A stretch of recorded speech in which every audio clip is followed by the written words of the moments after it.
naza sentinelle awa, naza sentinelle awa, et puis en dehors ya awa, natangaka pe, tangaka.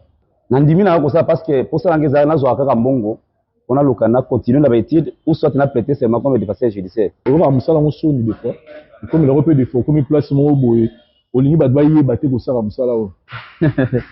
Na ko que la ngoso jité, des fois là na yebi dans la 6e mais ça on a besoin moka bana ko yebisa biso que il faut koyoka so jité ko bota ma pauvre. Mais il faut que la honte soit ko fi pauvre. Na ko la ngoso jité.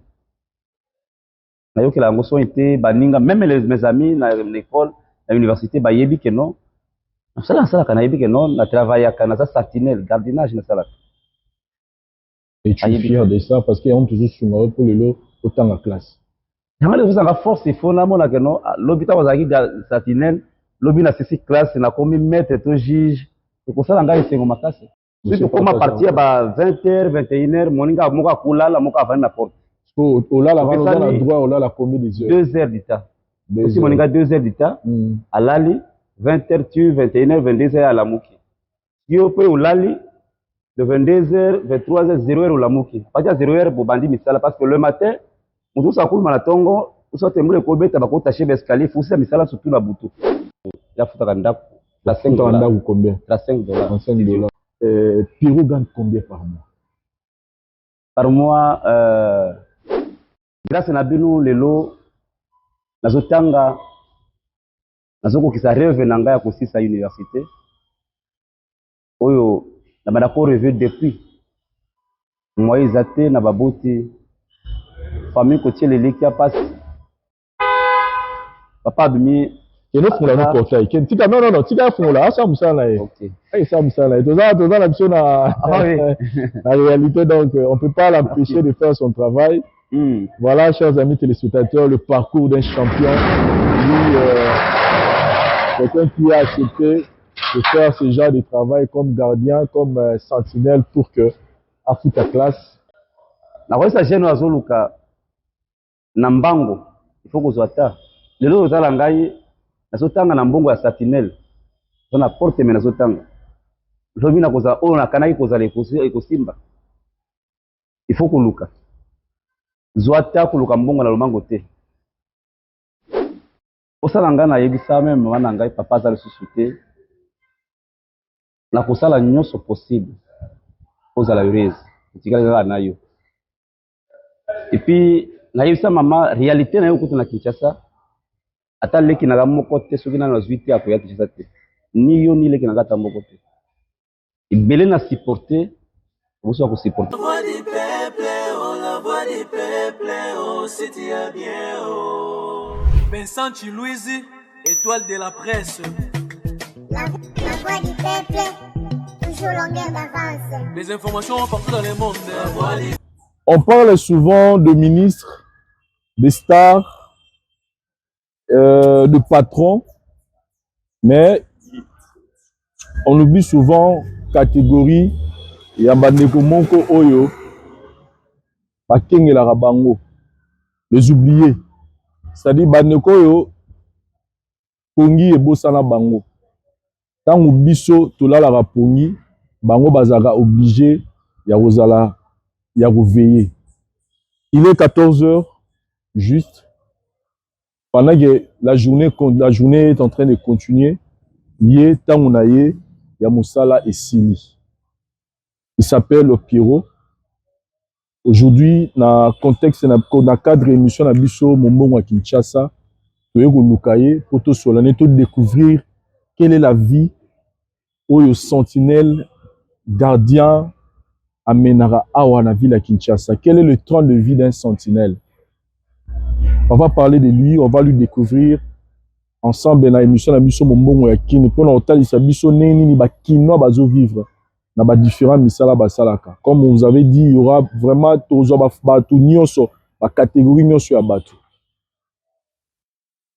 Et on va découvrir beaucoup de choses par rapport à la réalité. Cette émission est plus pour nous retarder sa biso social à Kinshasa, comment les Congolais vivent et pour que tous la paix plus de conscience, vous voyez, s'organiser. Puis, il y a encourager Bandeko Balala Rapongi Nanda Kwazo la Moussala pour comprendre que il y a des gens qui se réveillent le matin pour chercher même le paix et ils s'organisent.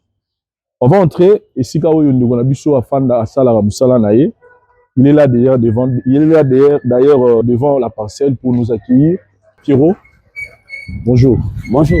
C'est-à-dire, Bandeko Yo, tant on les Kanaromoni, Adosa Moussala et Sentinelle, il faut autant avec beaucoup de considération parce que on est pour tout Basungarabiso, que l'être là, la Pongi, tous à la sûr que pour la Mukatongo, pour Koutanyo, tous à la Moposo, Bazate, Nibi Barokota, et puis Barossa la Biso Balingi. Pierrot, bonjour. Bonjour. Pierrot, tu as un endroit dans Moussala, ici, pour Exexaka, Moussala étant sécurité, tant que sentinelle. Au côté de ce si tu fan d'atout, mais rapport au Solana, au découvrir. Merci beaucoup. Ok.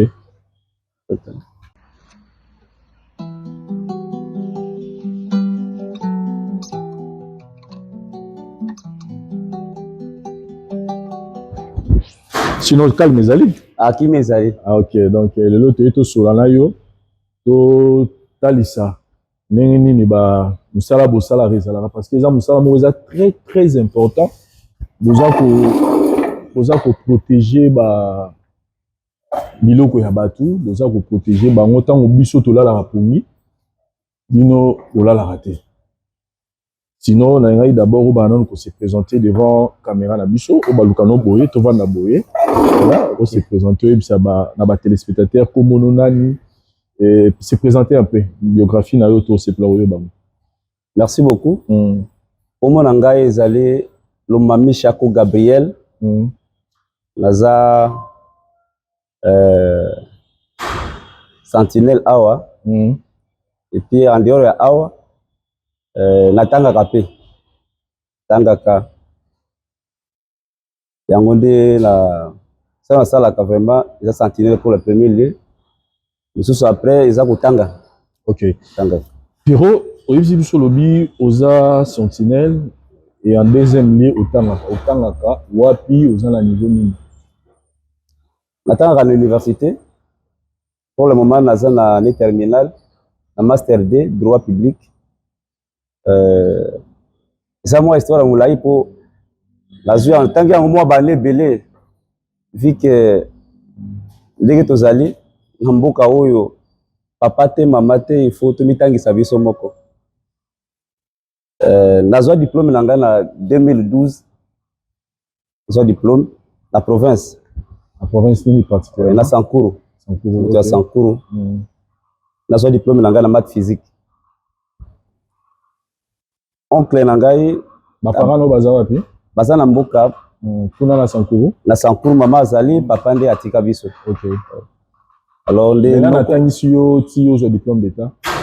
Diplôme d'état za ba para. Papa na mama. Papa na mama. OK.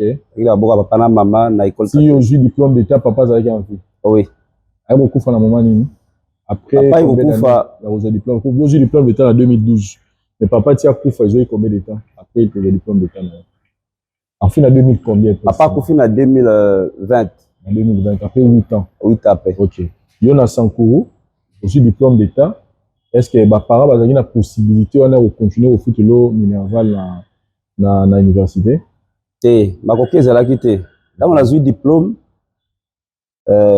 oncle na ngai asengaki mama ke no il faut nazwa mwana na yo ya liboso nasunga ya tanga université. Oza mwana liboso na famille. Oui, naza mwana liboso. Oza na combien d'élèves na sima? Baza 7. Tobota 8, 4 garçons, 4 filles. Et naza mwana liboso. Et bango nyonso ti siko baza na province. Oui. OK. Yo ndoko oza yo moko na Kinshasa oui. OK. Ndinoko asepelaka azwa ngai en charge ya tanga université. Oya na koma awa noko proposaki nga na sala géologie na Inikini. Na bandi géologie na 2012-13 tina G3. Et par après on classaki sur la difficulté financière c'est kazalaki longwa mosala ba problème ebele na 4P classe. Tango on claye ko ya 2 ans après a proposé nga non il faut continuer au tanga. c'est oncle. Nazana pour ça l'anglaise qui la salle ingénieur, mais pour le moment en vie l'anglaise la salle droit. Mais bon, pourquoi nzamba zope sa biso pema il faut tanga. Nazonga toujours les nikine avec bangla droit. Na G1, G2. Et pourquoi on continue avec géologie à la carte aussi ça on tient à suka? Bon, géologie na continue qui en gote parce qu'en vie l'anglaise que elle bosse ça que ce qui la ici na zonga na ki travail na province.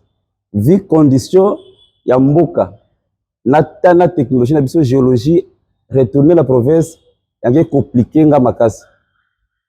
Non, ça ils offrent une opportunité penzaté. Donc il fallait changer. Non, il faut changer, na s'adapter na faculté go na ça là. 2013, 14, 15. 15 oui. On a 16 OK sur na droit. Na kati une année 16 et 17 na oba na ozonga la droit. OK. Là on a aucun de droit, na zongi ni nikine. Ah non comme tu as foot à Afrique. Wana no kono ya foot affaires académiques. OK. Là on a zongi na nikine la G1 vers G2 année G1 où décilité oncle azul sous difficulté makasi. La CCG1 n'a pas de difficulté belé. On classe sur la moyenne, pesate ya ko tangi sangai. Il m'a un problème encore plus. De la commande na initiative elbo, la ko vanda boité. Donc tu no quoi koyo zongi na G combien? La G1, dans moko, la G1 ga droit. OK. De noko akoye moyens al souté pour soutenir ngai. Et la ko so initiative comme n'a vendu 2 ans. La travailler donc il kosomba ba fufu ba masango na bandundu na zongi na teki qui t'avait donné les fonds là ba nosomba ba fufu wana ozali mbongo wana oncle nanga pesa kanga mbongo moko tukenda kosala pocherie na Kibunda collège pesa la pocherie na Kibunda collège ndaka bela kanga $100 et non zombongo oyo ndenge sunga misala ana oncle mususu. Ah oncle mususu. Ouais, ezao ya benga kanga te, oncle mususu. Tanga pesanga mbongo wana, nazaka na ami na ngamoko. Oyebana bada okende ba 316 côté ya Bandundu. Akende kosoba biloko kuna aya ateki kotoyo. Nde na tindela kaye mbongo wana sombelinga biloko. Eye na dépôt Kinshasa ya suka kuna. Nde na bandi koteka. Ngamoko na ki koteka. Sina kangisi mbongo na tindelie. Ya tikali kuna nga kotoyo. Tokoma siko ya usala kuna nga kotoyo. Batamo konga na tekuna ya zongi koto. Ça évoluait bien quand même, donc bota moi mbonga bien. Ah bandako bota moi malé beba bano gagner tu combien sur investir $100 tu gagnes combien comme bénéfice? La quoi investir $100 mo bembate il faut na so biloko plus ou moins $80 au $20 et cause rapport à impôt makamususu ya ba charge décharge wana il faut bazelater il faut ba décharger tout ba charger mbongo la mbala moko. C'est bon on a $80 des fois ce qui na yé on teka na ba détail. La détail, si on a suivi $80, on s'est trouvé dans 140, $150. Le bénéfice. Oui, non, on a la totalité. Si on a 80, donc on a 50, 60. $. Oui, si on a des ça, j'ai des biloko côté canacé, moi $40, elle est. Et comment tu t'organises dans bon voilà, ça te il va nous soumettre pour ça ni. Bon, le quoi la zaki pas ya on pelangai. So vous bénéfice. Asu mbongo na bombi. Rali boso na Angola M-Pesa. Abongo na M-Pesa. On a posé ça surtout na commerce c'était. On a bala bomba pour ça ngeza ke non na travailler sur na zimbongo kotanga na ke kotanga zongi kotanga. Ngeza ke non. C'est ça ton but. Ah oui. Donc okangisa mbongo. Okangisa mbongo kona zonga na tanga moko. Très bien. Et na kangisa une année, bon ici mba kité la sali deuxième année. Deuxième année na se retrouva na $700. Donc pendant 2 ans, l'économie au Sali a commencé au mandat à $100. Ça t'a permis de réunir $700 déjà parce qu'au foot en a coûté. Oui. Oli a présenté na liara na ndako na permet pas babuti. Ndé na zonga na campus. Ozonga na campus na futi mbongo ale moko mbala moko. Aki $260 $250 comme ça. On a futi mbongo ya ne mobimba. C'est un bloc à saisir, à la bise et autres. Tu as commerce, surtout commerce, surtout continuer. Ouais, surtout que ça na allié à Minangamoko, na campus, tout ça, les cabines. Ok. La cabine, wana, bon, il y a une cabine à pesi, les kinaye, mafia kota mbongo wana eke nyoso na cha $300 mbongo ikukuya nyoso tu na kati wana kabino wana o madame na continuer te comme so bando sala ya basaka fufu bando teka na bando soma na bando ba maman batekela biso kuna okosomba biloko ya $80 $100 mais lokolo zayo moko te il faut futa ye des fois o te biloko esopanaki basalaki boye oza se rendre compte ozo mbongo komozo mbongo ndambo komozo mbongo 130 120 des fois $100 ka mbongo kilaki mais des fois duré à 2-3 semaines voire même un mois moyen ozongisi ka mbongo na yo moko. OK la préféra ke na monde ya cabine po na mona ka mbongo ngamoko pe na zawana. OK loko na ko préférer que non c'est mieux na changer loko na zotanga pe sur place à vana on 30 na moninga za ka chambre bon dès qu'on a za kina mama ye après ça sombele chambre vana na ye na des jeunes garçons le mbongo wana ya kokende donc na sisi G2 vers G3 la 4 sur année parce que mbongo fout des assurances mbongo yazo yate na passer G3 il faut na kata na luka mbongo na momana na kosenga mbongo ezaki souté na benga mama na mboka atekela biso lupango moko na province et puis nika teka lupango na mboka eza faire 800 000 parce que eza na province na mboka 800 000 na 50 000 non bino so 300 000 bouti na 500 000 comme ça na meka ko baluka c'est comme ka to komi okende na Matadi pas grande sœur des fois to so ba biloko sikuna oye kotoyo opesi batu par après oye ko banda uzambongo malimba ba faire ba recho ba nini yemo ya Matadi. OK ana changer zela ya bandu lokeli kota Matadi oso biloko après bandi ko leka bandaka batu proposer muto te ka okendo yelanga faire yelanga boye OK. Est-ce que tu t'es retrouvé pas déjà? Bon kuna na se retrouver moi plus vite parce que par rapport na ndenge na zalaki na kota bandundu mbongo ya kebandaki ko monana et par là na yokozwa mbongo na G3 na zongeli classe na sala ne moko travail et ce qui a combien de temps pour réunir sous mbongo ne walo sa commerce wana kutu taona na Matadi kana ina ne vanda na fasi desate ina ne na vanda tu as remis combien na se retrouver na $1,300.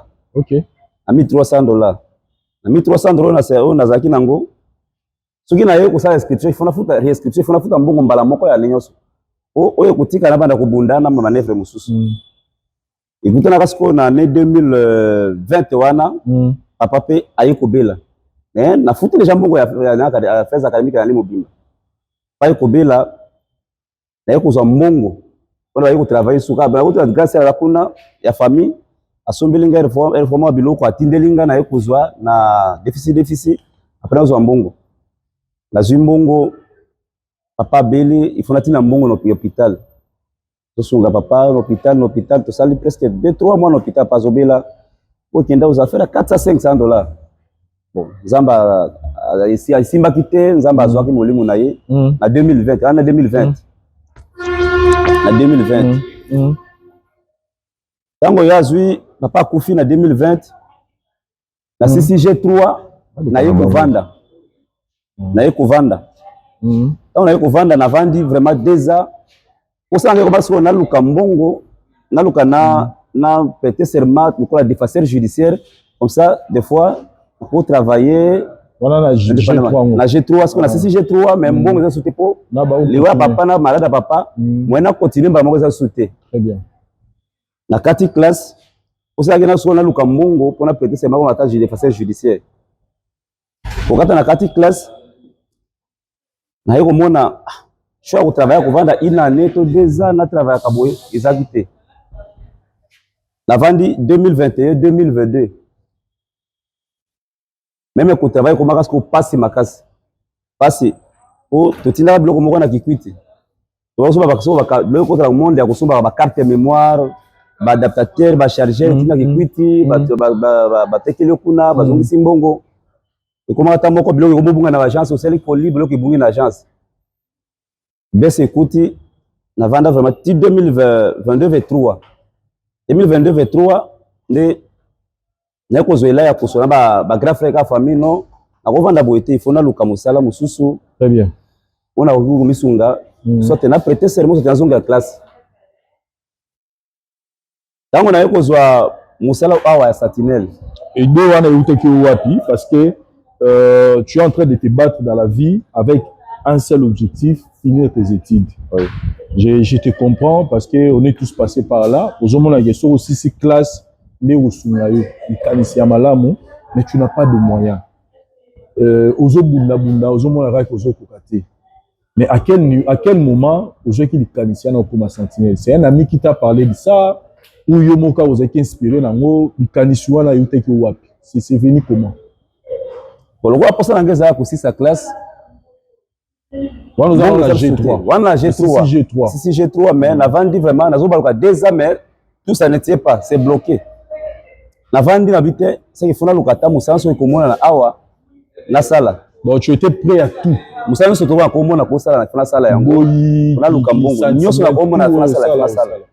Parce que tu as un objectif à atteindre. Après un an il proposé na bino un ami. Oh non na opesa numéro mutu moko bazoluka gardien moko na ma campagne.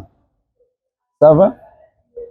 Le numéro a pesinga donc aza ene tozalaka na ye na quartier na mboka tokola bazala ye na biso na se retrouver pa na ye ayo me mangue pa ya mama pole esika oyo tosololi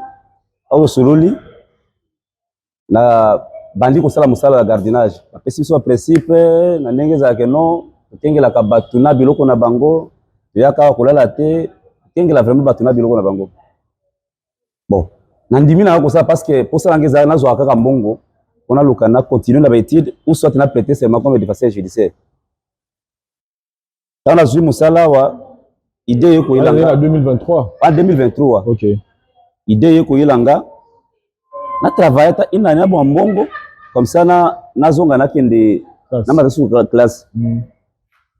2023 na beyi ko kangisa mbongo na kangisi mbongo 2024 donc là que non il faut na zonga na campus na que de continuer ba étude dans les sous mais la kotika pe musala te pande sika il faut maka siko il faut na zwa na muye mayo na sala tout parce que nazana na makasi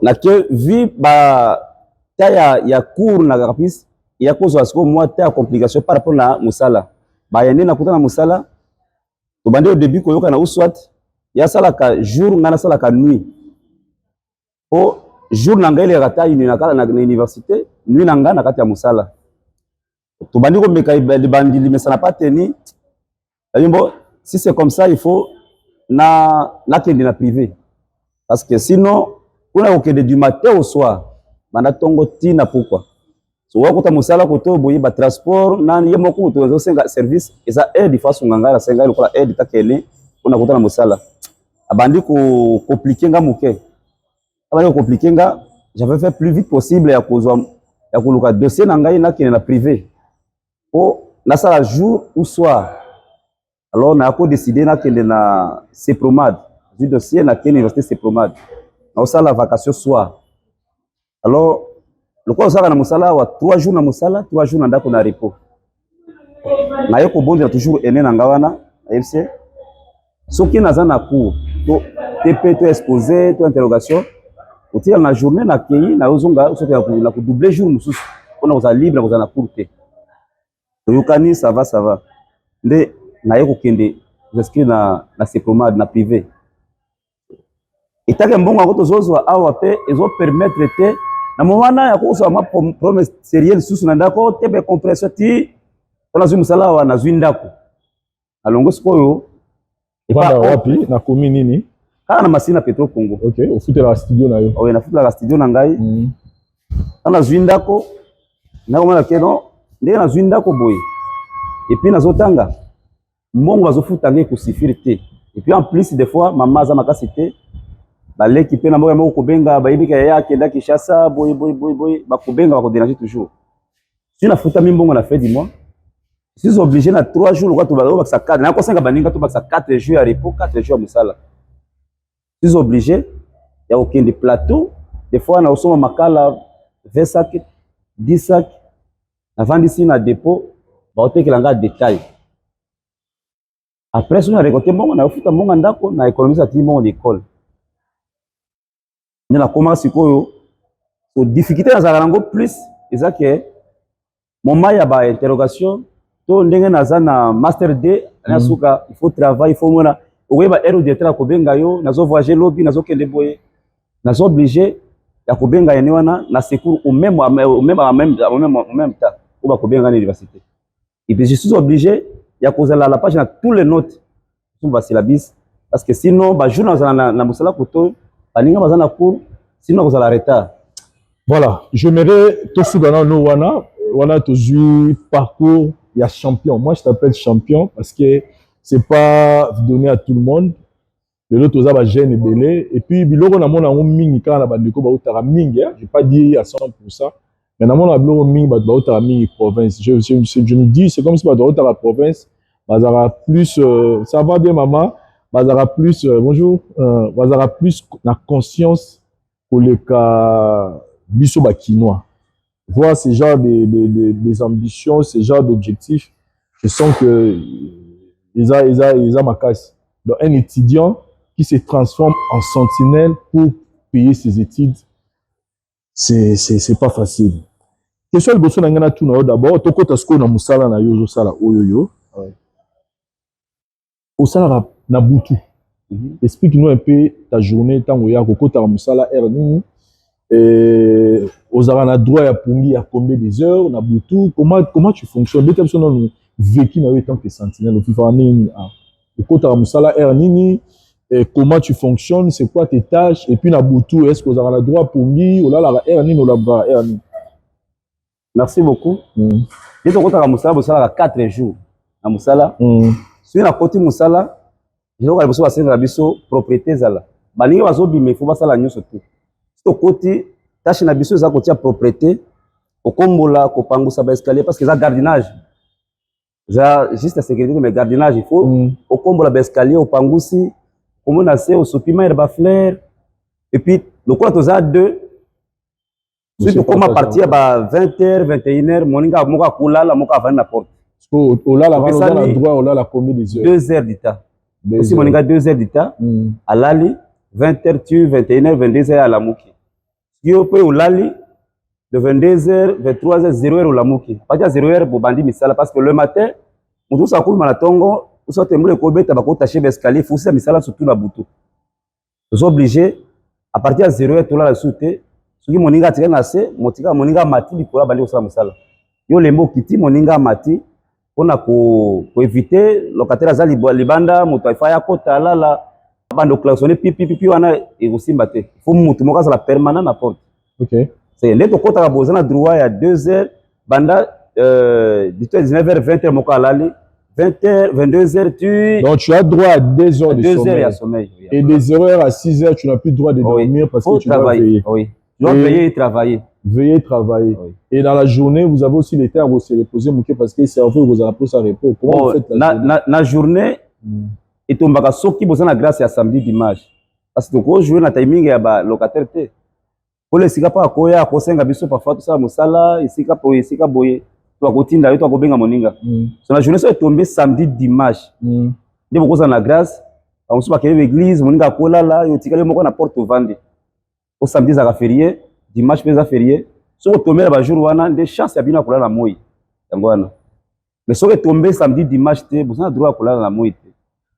OK. Et au compas à pour nous parce que tu as fait 4 jours pour la latte. Et quand tu rentres l'autre 4 jours, c'est-à-dire aux horoscopes, autant on récupère pour nous autant aux jours pour les 4 autres jours, voilà. Bon, koza pongi eloko na yebi papa ebisanga ke non soko za makasi faut koluka. So na zongi na ndako. Azotanga. Il faut na luka mécanisme mususu parfois mukena zwakawa. Là qui est parfois dépendant de l'hôtel tout soit la tina mbongo na ngaba so na biloko tenga moko na keti plateau je me comment la fena kota lelo mais na quantité na zongi lelo il faut moninga zelanga adef sanga jour moko mais Pierrot au peut si comme on a bien Pierrot na peut se présenter comme monsieur lo mami Chako Gabriel bon comment Pierrot non parce que tout ça patriarcat le Pierrot se vient du côté maternel. OK. Et il y a un légal liboso. OK. Pierrot mais le nom c'est Gabriel Lomami Chako. Gabriel. Oui. Étant étudiant, tu as besoin de ton mémoire na yo ezala bien. Et pour mémoire ezala bien, tu as besoin de dormir, tu as besoin de repos.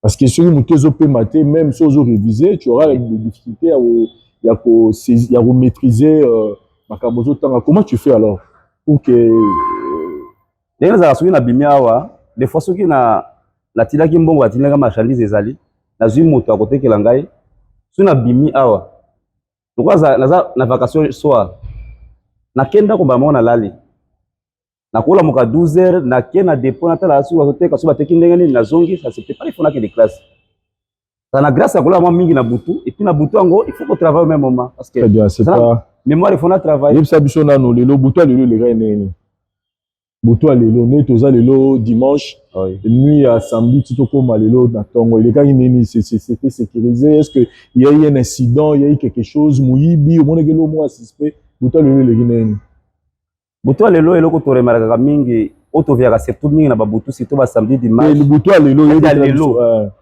lelo il est nango kimia sauf que ma comportement mosusu ezalaka na ba na biso ba congolais moto azopesa liboma full to se retrouver lelo na deux full na kata balabala na biso libosa lopango c'est-à-dire okopesa na essence full akinde ko boka kopesa mbongo mazana na pusu te aboka pulu te opesa aki ko boka na balabala on est obligé ya kolokota ngo tia na poubelle na biso po ya ko za poubelle na biso akinde ko boka iloko andi le gaki bitu ya lelo OK tango tolali muke loko ya samedi tolali muke vers dimanche na tongo to tolali deux poubelles libosa lopango na biso ba ko boka ba sachet ba sac mobile mibale ndelo ko vraiment to remarquer na butu lelo et comme on peut une fois banga na butu elo mo boy sali parce que là vous restez dehors pendant que les gens dorment yo tire libanda et comme on peut boy yo mo libanda mutaza ke bo bangi comme peut obanga oui to banga ka take mutu il faut obanga parce que za butu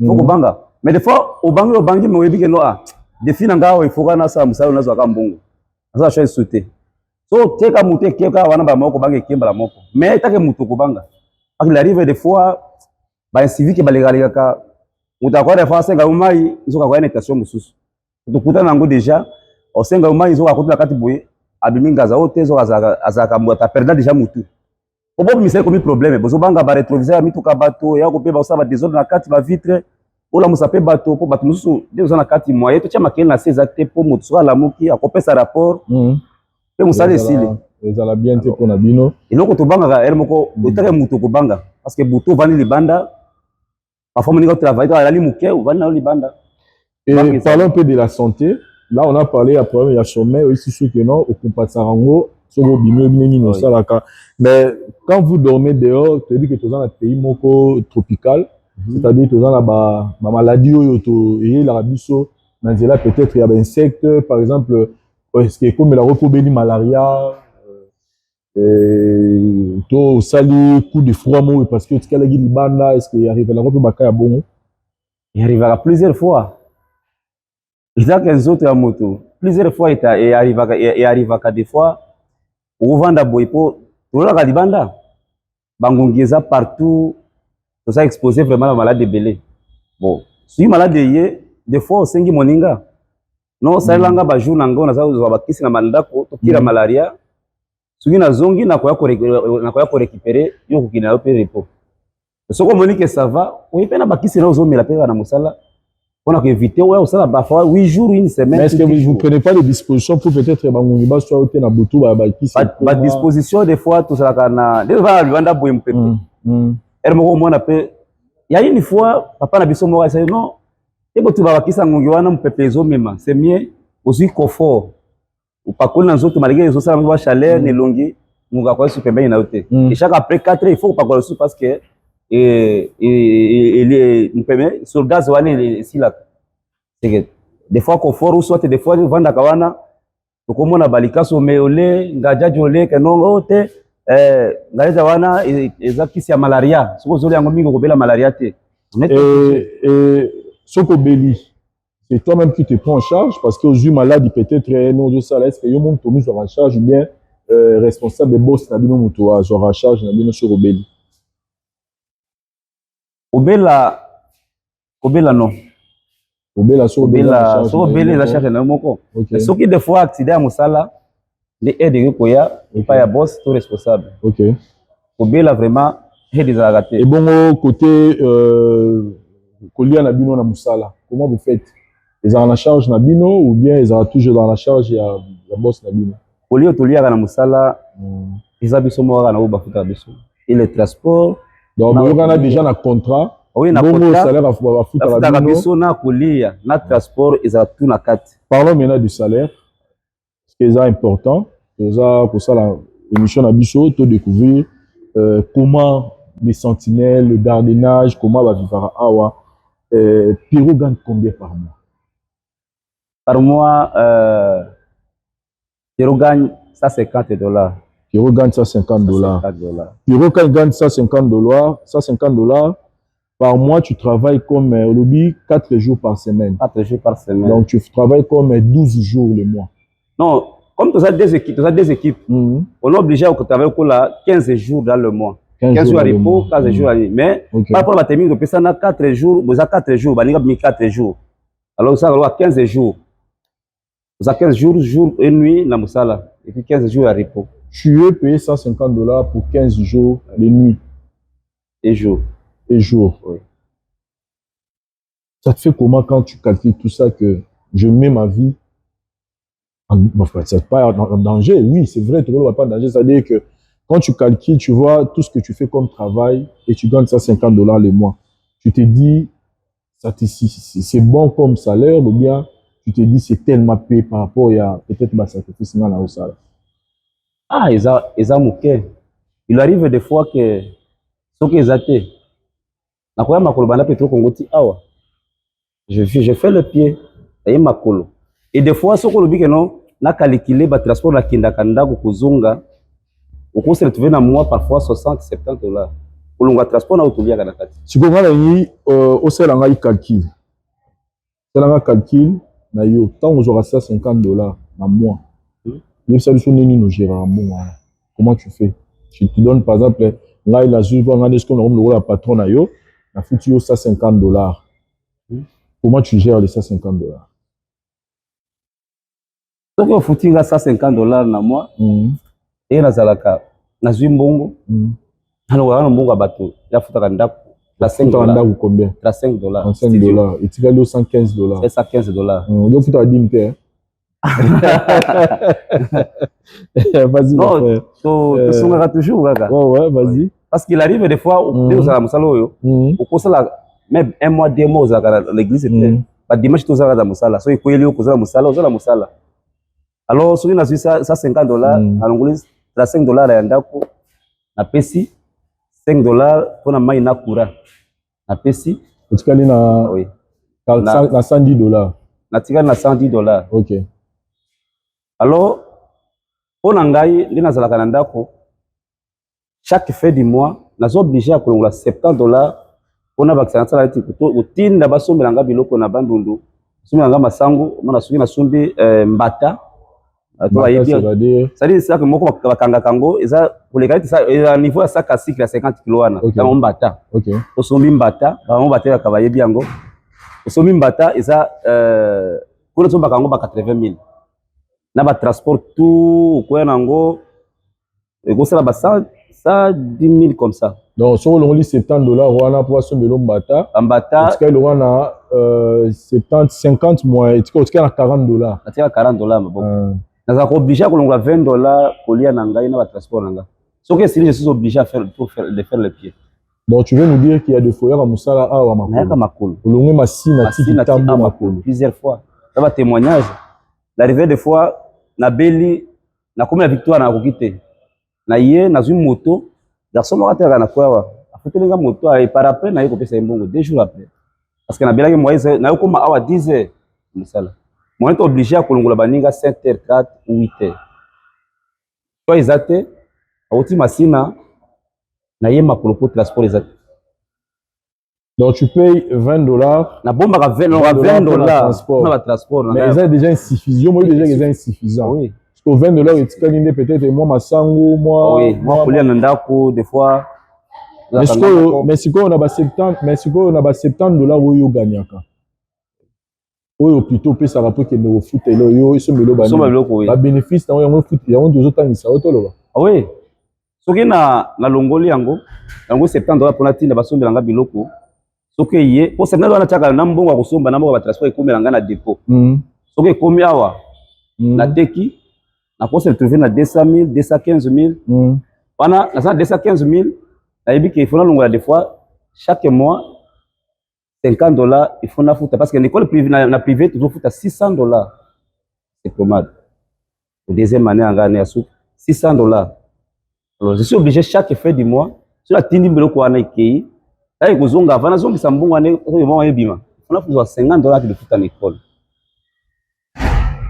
oyo kotika muke kotika la il faut na tinda kaka so amona ekomi muke makasi et permettre te on a zappé na baleki mama pe akoza la otena za mona Kishasa boya ko benga mais haibité ba réalité ko na kutana ngo awa ozo obligé que mama to baleki kotinda so na monde simbité na koso ba carte mémoire ba adaptateur ba chargeur la tina kikwiti ba teki et par après ba zongisi ya une fois kutu batango basima ye mataka awa mon oncle autaka kikwiti akendaka baza kosoma basima abikuna eza $7 basoma ngo $7 na transport na maluku alors zala mbongo moko oyo fala na tinda na zui mbongo na $50 na pesi ake losoma nga sima après ye moko yango awa na maluku ayo teka alieno mbongo là, on s'est retrouvé à payer $60. On a payé $50, mais après 2 semaines. En tout cas, parlons maintenant de ta dignité par rapport à l'impact, il y a impact dans la vie, dignité. Est-ce que vous avez respecté et pas il y a boss Nami, il te prend dans le niveau là, en tant qu'humain, ou bien des fois tu te sens humilié, tu te sens pas, voilà. Non, pour la dignité, boss n'a pas vraiment à respecter sur ma casse. Il arrivait une fois à Bimisa locataire pour affinga biso banègre. Il y a ça que mon délai français a benga biso ba makak. Et puis on a donné le rapport à Ibsa Bango. Après ça Bango mbongo lango mbala moko na mbongo commission. Après ça 2 semaines, bozo mwa oyo fele bu futa te bu bima. Boko maké ba seke ba jana ngate ba travailler na ngate. C'est bien. Abimisa Bango dans 2 semaines après ça on a mbongo commission. Respect vraiment. Ya kwa ko kutabiso tozoli nguba pour vendre pas bale ko lela biso nguba. Avandi si ba biso teke no ye ko le sika ye yo ko yeba te. Vraiment pour le respect assurer biso sécurité à respect. Et comme il y a un peu de fois, on ça rappelle un entourage na yo na baninga na ki za sentinelle. On va musala ngo soni des fois. Et comme il y a un peu de fois, comme place mo boye, olingi ba ye baté ko sala musala o. Na ko ke la ngo soni te. Des fois là na yebi dans la 6e, ça on a besoin de ko yebisa biso que il faut koyoka soni te ko bota ma pauvre. Mais il faut que la honte soit ko fi pauvre.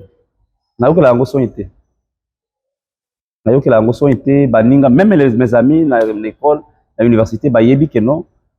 Ça kana yebi que non, na travailler kana ça sentinelle, gardinage na sala.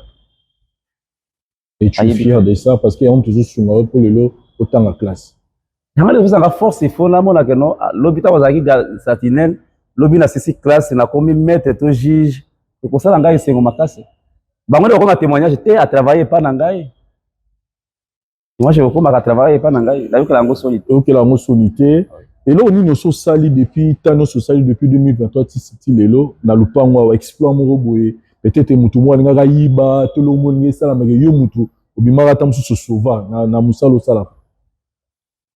Plusieurs fois, il y a 2 fois. Pour la libanda wana, bayiba kabiso des fois tout ça ka mois il faut balongola ba pole wana za libanda. Kanga bango 2-3 fois. Il y a une fois encore cabine, tout ça la cabine est privée. Dans le pango. Cabine pela moto nga moto ba moto. Kutu ba komi to so da kitina ndako na ya kita bisi moto ka bisi moto. Na ba moto parce que tout ça bloc ba tie sandi ba tsari sur disposition. Dispositif est à très bien. La moto, la cabine. Et il y a 2 fois, ndaka batelikolo, maille et sopane, c'était le moment où ils allaient likolo et débordé maille et sopane. Il fallait que la plombier, tout ça samedi. Pour plombier, il faut lundi. tu es obligé à kokata mai to libérer mai côté moko mai pe ma côté de fo ba komatisa mais elle va bloquer mai po et serva côté moko sinon bloquer bato so kobiba et puis bato bazala quitter et ça qui bureau c'était difficile mais j'ai fait l'impossible pour bakolo esika baya komana ndako na bango na état moko bato susu ko nani plombier ya na tongo ya kobongisa. Très bien. Donc c'est ça un peu. Maintenant ce qui peut-être patron na watali vidéo oyo. Je peux lui dire quoi? Parce que Nanzela na ye mais le lozo tanga. Si tu peux lui dire un mot, tu peux lui dire quoi lelo? Papa demi et nous font la portail. Tika non non non, tika font là, ça musa na ye. OK. Ça musa na ye. Toza la mission na la réalité donc on peut pas l'empêcher de faire son travail. Voilà chers amis téléspectateurs, le parcours d'un champion. Quelqu'un qui a accepté de faire ce genre de travail comme gardien, comme sentinelle pour que à foutre ta classe, parce qu'il y a un objectif à atteindre. Ça, ce sont des exemples à suivre. Moi, je dis, qui se motiver, peut-être quoi il faut qu'on foutre la classe, il faut qu'on papa qui t'attend moi sinon donc tant que tu as tes mains, tu as ta tête, tu as tes jambes, tu peux aussi faire quelque chose, il y a bien. Voilà. Pierrot, au niveau de sa message na patron na yo, soit au tala oyo. Papa soki maman botali vidéo oyo. Ça qu'on peut ça merci makasi lolenge na se retrouver ici na maboko na bino. Grâce na bino lelo nazotanga nazoko kisa rêve na ngai ya kosisa université. Oyo na bandako rêve depuis Moïse até na baboti famille côté les qui a passe mais bondimanga na travailler na muke na nyoso yebeto muke okosa ngawana natangela kanango tangela kanango donc pesa ko merci na nyoso zo sala pona ngai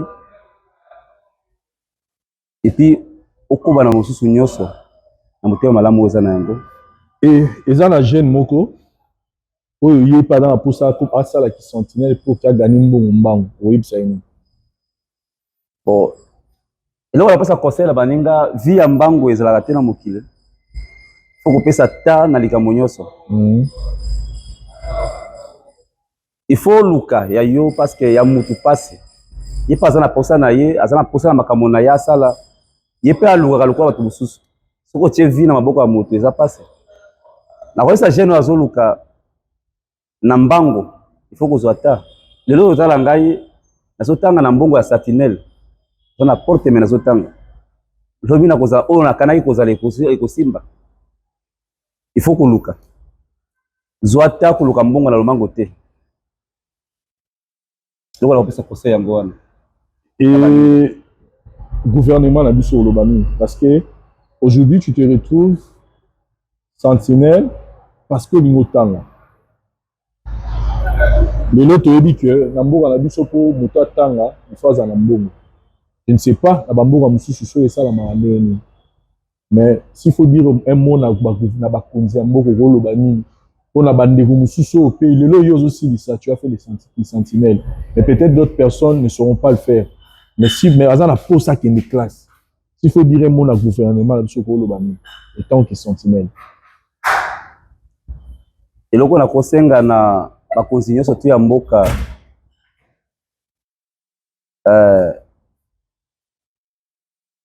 bapesa ba jeune chance surtout na yoka senga ka ba bourse moi suivi ezala na ba université ba humanité bosunga na ba bourse ba jeune bazana posa mais des fois makoki ezate tout opportunité ezalité mais soki boza